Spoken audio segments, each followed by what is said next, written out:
Hi, I'm Amy, thank you for tuning in. In this video I'm going to talk about the books I read in November and the ones I'm planning to read in December. I thought I wasn't going to get many books read in November because I've been really heavily editing my second book, Mina and the Slayers, but I actually managed to finish 4 books and start a 5th one, so I was really pleased with that. The first book I read this month was on my Kindle, and that was The Stitches, which is the first book in the Frighteners series by Lauren Lawrence. I didn't know much about this book apart from that it has a quote from Stephen King on the front, so already I'd got really high expectations. And I love this one. It's a middle grade mystery, as I said, it's the first in a series, and it involves the main characters investigating the older people on their street who they call the oldies, because they think that something isn't quite right about them. The behaviour is quite strange, and what I really liked about this book, without giving too much away, is that it is genuinely scary. It has all the markings of the books like Goosebumps and Point Horrors that weren't afraid to scare kids, and I just thought that it was really fun. As I said, I like the scares, and I really liked the main characters. I think that in a horror, especially one for younger readers, I think, to really keep me invested and involved, I have to really care, and I loved the group of teens that it revolved around, especially the 2 main characters who are carrying out the mystery. So really great start to a series. I'm excited to see how it will turn out next. So the next book I read was Dead Lucky by Andrina Cordani. Now, I really enjoyed Andrina's first book, which was called The Girl Who, and this is another thrilling YA book. So in Dead Lucky, the main characters are, I nearly said YouTubers, they're not YouTubers, they are influencers who are on a channel called Play Me, which is similar to YouTube, but has its own features and its own problems. And one of the main characters is murdered on screen, and the other characters realise that the murderer is looking for a file that this victim had, which contains a lot of their secrets, and other people are worried that their secrets are going to be revealed as the mystery goes on, and the main characters are trying to figure out what happened to their friend and worried that they might be next. As I said, it is absolutely thrilling. I think I liked this book even more than The Girl Who, and I really enjoyed that one because this just felt so fun, tightly plotted. I really couldn't tell where the mystery was going to go. And I liked the fact that, like The Girl Who, it has different characters and you get to see different perspectives. And in this one, I couldn't figure out to begin with why these particular characters have been chosen. So it's great to go through the book and get to know these people better and figure out what they had to do with each other. So an absolutely brilliant book. It's a standalone, the next book after The Girl Who, and I'm just really excited about Andrina Cordani. I'm going to read everything that she writes because so far her books have been brilliant. So that was the second book I read. I also finished A Single Thread of Moonlight by Laura Wood. Now, I absolutely love Laura's books. This one is set in autumn, so it was perfect to read at this time of year, but you could read it all through the year. It is a Cinderella retelling where the main character is on a journey of revenge to find out what happened to her father, who she believes was murdered, and to punish the people who were involved. So it involves secret identities, it involves enemies, sort of people who don't particularly like each other, to lovers. I don't think that's too much of a spoiler. You can probably guess from the blurb that that's going to happen.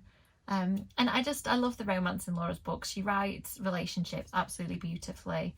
The characters are just so realistic, and I liked the Cinderella angle. I felt like I've read quite a lot of retellings. I don't think I've read a Cinderella one, and this was a really fresh take on the Cinderella story. So another brilliant book this month.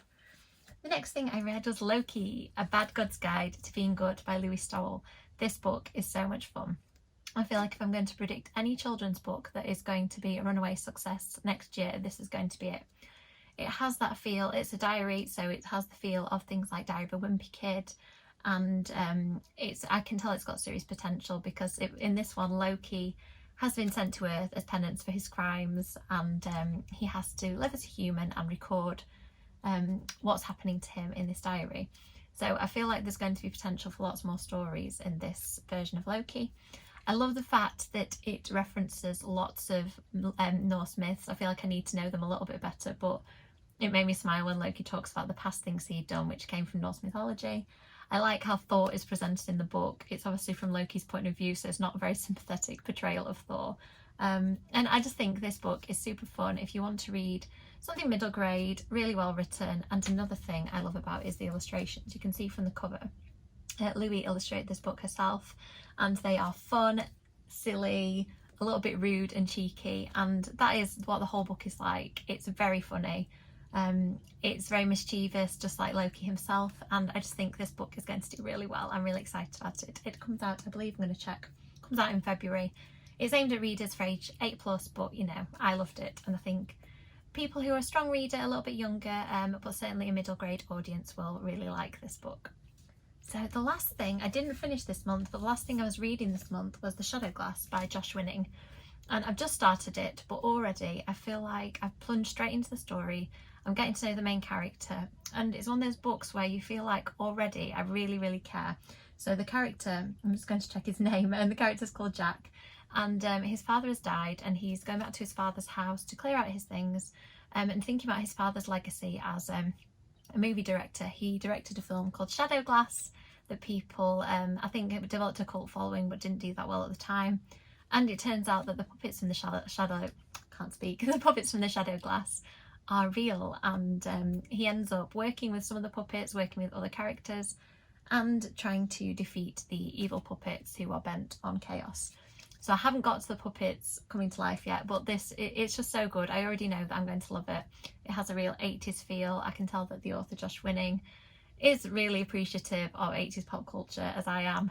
So I think this is going to be a real winner for me. There's one book I forgot to mention in my monthly wrap-up, and that is Homecoming Queen, which is a point horror that we read as part of this month's point horror book club.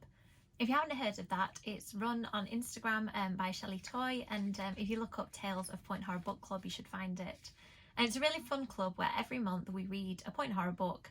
If you want to get involved, I tend to read some months and not others. And an author discusses the book on Instagram Live with Shelley, and it's great. You get to hear them talking about the book and join in the comments. So this month the author was Grady Hendrix, who's one of my favourites. So I decided I'd make sure I read the book, and I actually really enjoyed it. Homecoming Queen is one of those books that has a lot of tropes that were popular in the 90s. A group of girls are running for homecoming queen, and things start happening to the candidates. I really enjoyed it. I thought it was good fun. I actually didn't predict who the killer was, which in a point horror book quite often I think they follow a certain pattern. So this one felt really refreshing, and there were some characters that I really liked. Some point horror characters can be a bit two-dimensional, reading them 20-30 years on. But this one I thought was really good. So if you're wanting to try a point horror and you like the sound of the club, Homecoming Queen is a good one to start with. So I've come up with a really ambitious pile of books to read in September. I've got 7 books on the pile. Oh, 6 books on the pile, I can't count. So I am going to try and read a couple of Christmassy books, wintry books, and some things that I've wanted to read over the year but haven't had a chance. So The Dead in the Dark by Courtney Gold has been on my list a couple of times, and I've actually started reading it, and it's fantastic. But I ended up putting it down because it wasn't on my TBR pile, and I ended up getting distracted and reading something else.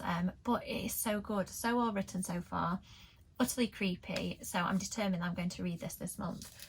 Just to give you a little hint of the blurb, I'm going to summarise because it's quite long. But basically, people are disappearing in this town in Oregon, and the main character Logan and a girl called Ashley team up, and I think there's going to be a little bit of romance between them, which I'm excited about. And they're trying to find out what is happening in Snakebite, particularly because Logan's family are ghost hunters, and people are suspicious of them, that they might be involved in the bad things that are happening.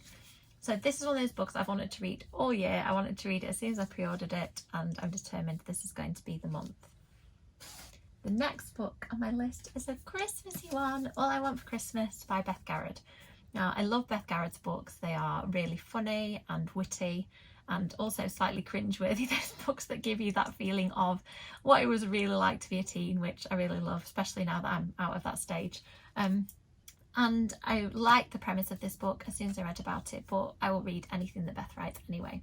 So this book says that Elle is a social media star with the hashtag dream life, or so it seems. Determined to shake up her content and find new followers, she's on a mission. Can she find a British fan to swap with for Christmas? Holly loves everything about Christmas. After a mortifying mistletoe disaster with her ex, her perfect plans unravel like a bad novelty jumper. Can Holly save the holidays by switching lives with her favourite stateside influencer? It sounds so fun. That is exactly what I need to end the year. I'm reading some quite serious dark books like The Dead in the Dark, so I think this will be a nice balance to that.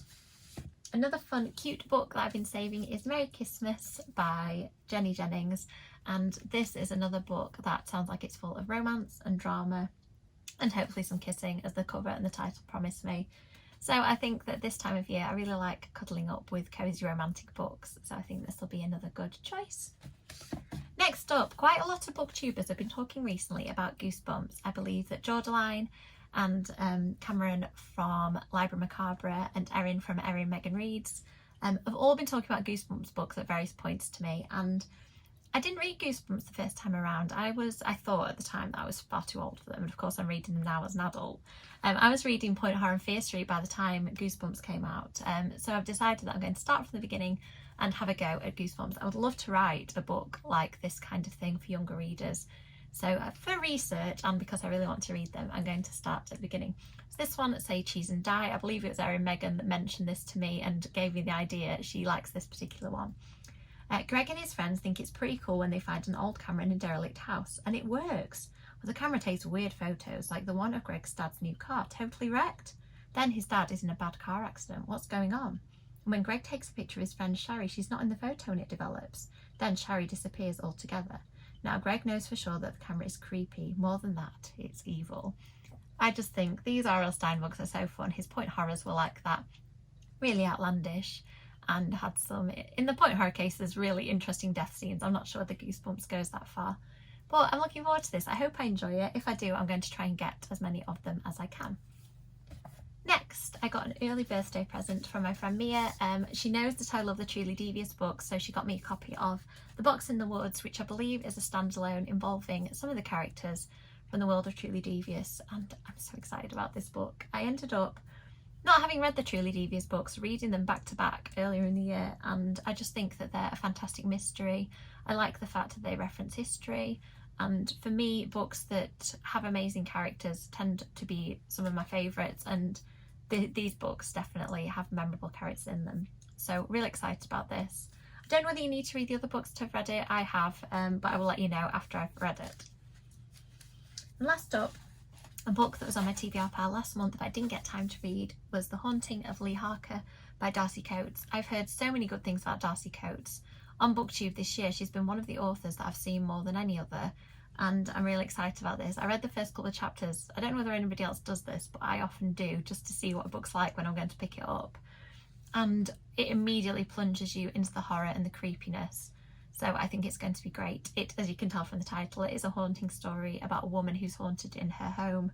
I absolutely adore the cover, and the whole premise and the feel so far are really appealing to me. So that is an absolutely huge stack. I hope I get through them. I have got quite a lot of reading time this month, so I hope I'll make it happen.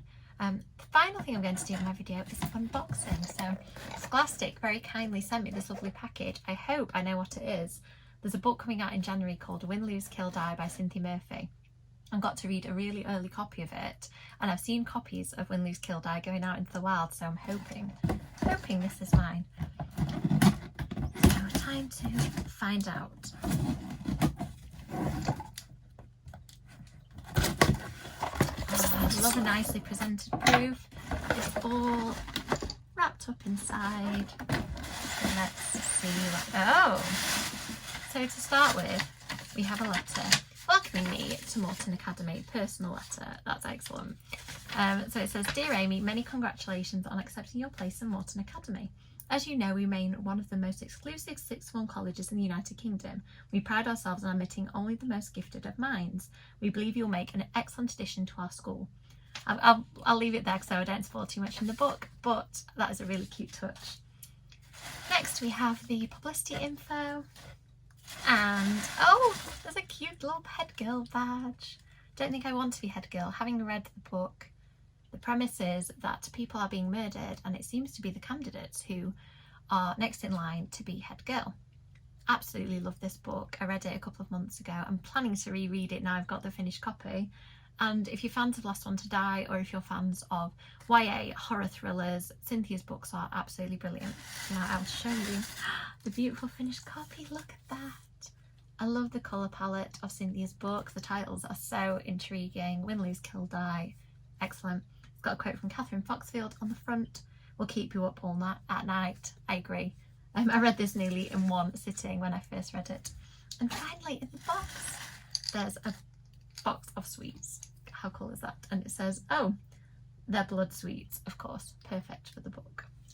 It's very bloody.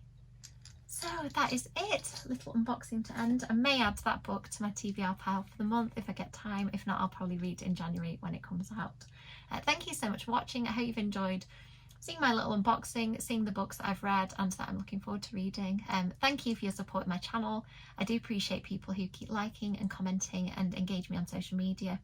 I've really enjoyed doing this. I never thought I'd start a YouTube channel, but it has been unexpectedly really fun. So I'm looking forward to next year and thinking about what sort of content I can bring. So thanks again for watching. Bye.